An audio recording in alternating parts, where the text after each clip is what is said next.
Not on my watch. This is a priority alert to all metahumans. UNN Alpha requests immediate assistance. Thor, take care of those gunships. Spider-Man, draw them towards the stern. Sure thing. I just love being a target. Somewhere in the deep, dark recesses of my mind are vague memories of playing Marvel Ultimate Alliance when it first released a decade ago on the PlayStation 2. I couldn't remember many specifics other than playing as Spider-Man, Storm, Deadpool and more in co-op with my brother, beating down on Doctor Doom on a tiny CRT television, and I get this overriding feeling of happiness whenever I think about it. I remember it being a good game, but unfortunately that feeling soured pretty quickly when I recently played the PlayStation 4 version and no amount of nostalgia could save it. This port of Marvel Ultimate Alliance is a product of its original era, and as such comes with all the staple design elements of a 2006 game. The camera is clunky and has all this weird shaking motion as if the camera is being held by someone who is on their 60th cup of coffee. Then there are invisible walls everywhere, and in general the game just feels really dated. This is primarily because literally no effort has been made to update the core of this game in any way.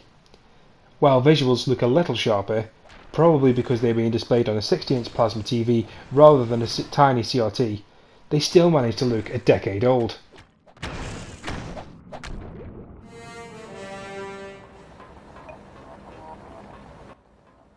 The gameplay hasn't fared much better either. Combat goes through bland periods that requires nothing more than to mash the X button for 20 minutes straight as you beat down hordes of useless fodder. Even when the game does try to mix it up with shielded or super strong enemies, the AI is so dumb that the game rarely feels like a challenge. The puzzles in Ultimate Alliance can only be labelled as such because they are so poorly signposted.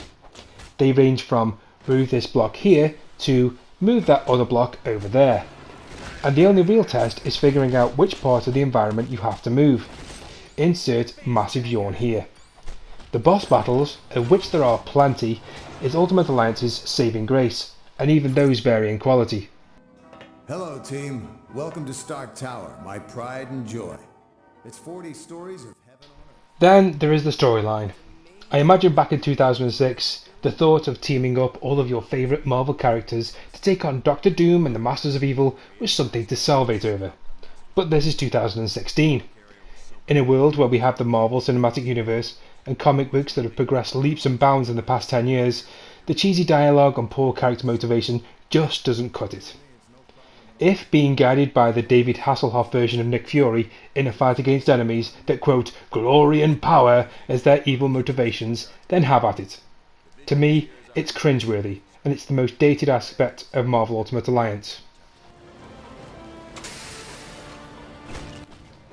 Playing Marvel Ultimate Alliance is a much better experience when played in co-op. Having two hero characters on screen that do more than just stand there makes a repetition almost bearable, and in the PS4 port you can play online co-op too. Or you can try at least, because the online co-op mode is entirely broken. There's a second long input delay for everything, which means your characters don't move or fight immediately, making this game almost unplayable online. There's also the distinct possibility that your character will get fixed to the floor when switching heroes. You just get attached to the floor and spin around for no reason. Lastly, if you're playing in someone else's lobby, you have no control over your own camera. Player 1 has full control over the camera for both players, which can be vomit inducing for poor player 2. You can check out the link Let's Play in the description of this video to see the full extent of this.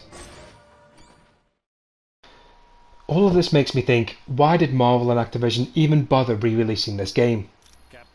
The starting credits show that a number of studios were involved in bringing this PS2 game to the PS4, and with all of its flaws, it really hardly seems worth it. Some people might get a kick out of replaying a childhood favourite again, but this poorly thought out port ripped those rose tinted glasses from my face and smashed them all over the floor. Those pleasant memories of playing this game on the PS2 with my brother all those years ago have been soured by the terrible dialogue, a headache inducing camera judder which I'm 90% sure wasn't in the original, and malfunctioning online co-op modes. Marvel Ultimate Alliance should have remained a memory, but instead it's a quick cash grab and a terrible, terrible port.